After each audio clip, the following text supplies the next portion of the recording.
Dear students, आज के video में हम लोग करेंगे मॉडल सेट 2 जो इकोनॉमिक्स का है।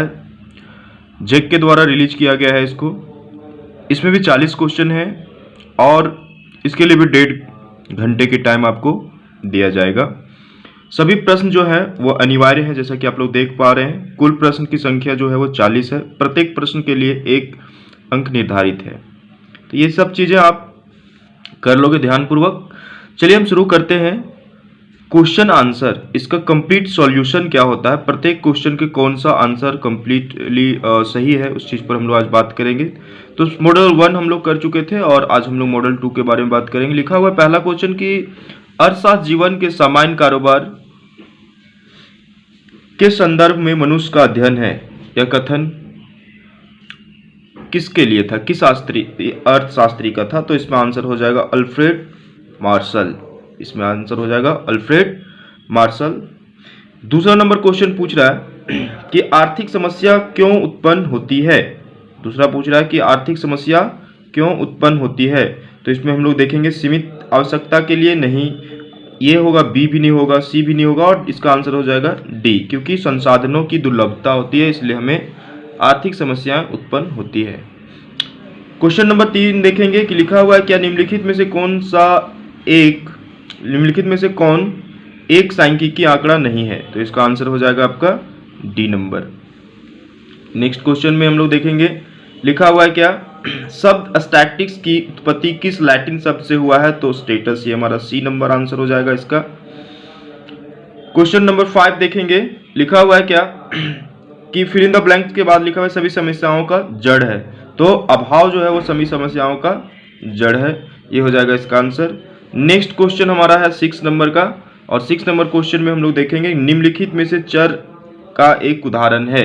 तो चर का मतलब हम आप लोगों को पहले बता चुके हैं, जो बदलते रहता है। तो राष्ट्रीय आय जो है इसका सही आंसर होगा। नेक्स्ट क्वेश्चन देखेंगे हम लोग,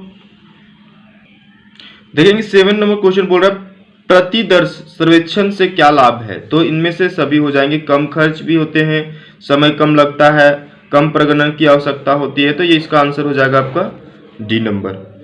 8 नंबर क्वेश्चन बोल रहा है कि इनमें से किस संख्या के द्वारा समाज आर्थिक मुद्दों पर राष्ट्रीय स्तर के लिए सर्वेक्षण किया जाता है। तो राष्ट्रीय मुद्दा है ना, तो राष्ट्रीय लेवल की चीज जो है वो राष्ट्रीय प्रतिदर्शक और सर्वेक्षण संगठन ही करेगा, इसलिए इसका आंसर हो जाएगा बी नंबर। 9 नंबर क्वेश्चन पूछ रहा है कि भारत की जनगणना में किस प्रकार के सांख्यिकीय आंकड़े एकत्रित किए जाते हैं। तो इसमें साक्षरता हो जाएगी, मृत्यु दर, जन्म दर, सारा चीज होता है, जनसंख्या के आकार संरचना, यहाँ पर इसका आंसर हो जाएगा डी नंबर, ये सही आंसर हो जाएगा। यानी इन सभी चीजों के बारे में ही उन जनगणना में देखा जाता है। 10 नंबर क्वेश्चन पूछ रहा है कि इनमें से किस विधि में उत्तरदाता को प्रभावित किया जाता है। तो टेलीफोन सर्वेक्षण इसका सही आंसर हो जाएगा। वर्ग सीमा 60-80 का मध्य बिंदु क्या होगा। तो इसमें आपको क्या करना है, इन दोनों को क्या करना है, ऐड कर देना है। कितना हो जाता है यहाँ पर, वर्गीकरण समय के अनुसार किया जाता है तब क्या होता है। देखेंगे अगला क्वेश्चन हमारा 12 नंबर कि जब आंकड़ों का सर्वेक्षण समय के अनुसार किया जाता है तब उस वर्गीकरण को कहा जाता है, क्या कहा जाता है। तो कलाकुरुनम, ये हमारा आंसर हो जाएगा सी नंबर। चर को 13 नंबर क्वेश्चन बोल रहा है क्या कि चर को सामान्यतः कितने वर्गों में विभाजित किया जाता है। तो 2 भागों में किया जाता है, ठीक है। 14वां नंबर जो हमारा क्वेश्चन है 14 नंबर बोल रहा है किस वर्ग में सम्मिलित मुद्दों की संख्या को कहते हैं। तो यहाँ पर किसी वर्ग में सम्मिलित मुद्दों की संख्या को कहते हैं आवर्ती, क्या कहते हैं, आवर्ती कहते हैं। नेक्स्ट क्वेश्चन हमारा है कि विभक्त चरों के लिए आंकड़ों का वर्गीकरण क्या कहलाता है। तो बारंबारता सारणी कहलाता है। और 16 नंबर क्वेश्चन पूछ रहा है कि अंकगणितीय रेखाचित्र को और किस नाम से जाना जाता है। तो काल श्रेणी आलेख के नाम से जाना जाता है, ठीक है। इसका आंसर हो जाएगा ए नंबर। 17 नंबर क्वेश्चन पूछ रहा है कि बारंबारता बहुभुज किससे व्युत्पन्न होता है। तो आयत चित्र से व्युत्पन्न होता है, इसका आंसर हो जाएगा ए नंबर। नेक्स्ट क्वेश्चन हमारा है 18 नंबर, लिखा हुआ है क्या कि एक अच्छी सारणी में क्या सम्मिलित होते हैं। तो सारणी संख्या भी होती है, शीर्षक एवं उपशीर्षक भी होता है, अवशीर्ष भी होता है। इसमें से सभी आंसर हो जाएंगे, यानी कि एक अच्छी सारणी की ये सारी क्वालिटी होती है और ये आंसर हो जाएगा डी। फिर नेक्स्ट क्वेश्चन लिखा हुआ कि आंकड़ों की अमूर्तता कम करने तथा उसे अधिक मूर्त व आसानी से समझने योग्य बनाने के लिए आंकड़ों की प्रस्तुतिकरण की कौन सी विधि उपयुक्त होगी? तो इसमें हो जाएगा आरेखी। क्या हो जाएगी? आरेखी। 20 नंबर क्वेश्चन बोल रहा है आंकड़ों की प्रस्तुतिकरण के लिए ज्यामितीय आरेख के अंतर्गत क्या आता है? तो बारंबारता बहुभुज आता है। इसका आंसर हो जाएगा बी नंबर, बारंबारता बहुभुज आता है। नेक्स्ट क्वेश्चन, मलमल किस वस्त्र का एक किस्म है? तो ये सूती वस्त्र का क्या है? एक किस्म है। ठीक है, नेक्स्ट क्वेश्चन हम लोग देखेंगे।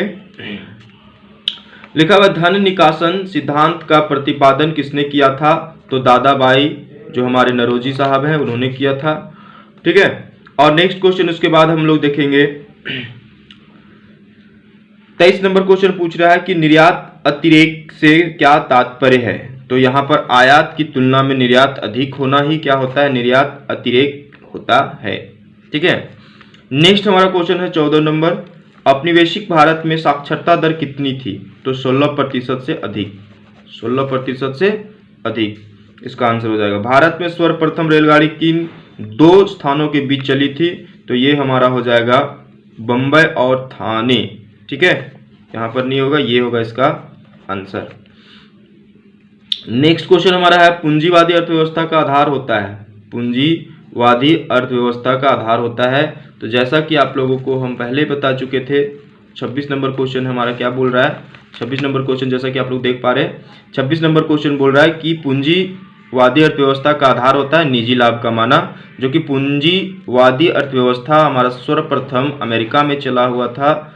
ठीक है, सोवियत संघ में समाजवाद था और अमेरिका में पूंजीवाद था, और अमेरिका जो है वो निजी लाभ के उद्देश्य से इस व्यवस्था को अपनाया था, तो निजी लाभ इसमें आंसर हो जाएगा।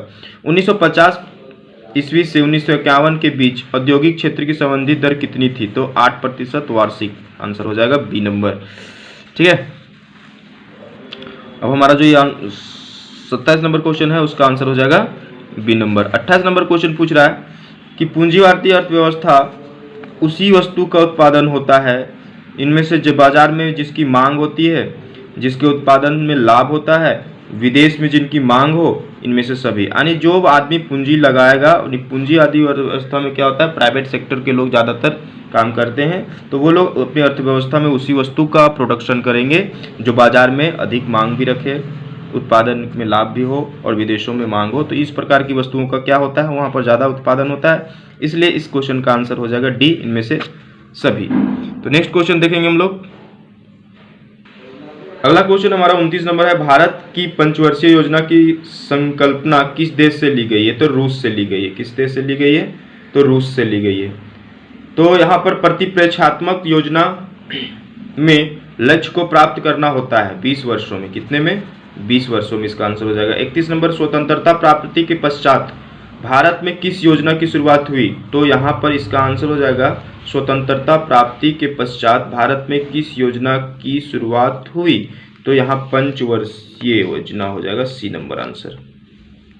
ठीक है, उसके बाद लिखा हुआ है यहाँ पर जीडीपी की गणना में किस क्षेत्र के उत्पन्न को शामिल किया जाता है? तो इसमें कृषि, उद्योग, पर्यटन, इन सभी प्रकार के क्षेत्रों का जो उत्पादन होता है जीडीपी में उसे क्या किया जाता है? ऐड किया जाता है, इसलिए इसका आंसर हो जाएगा इनमें से सभी।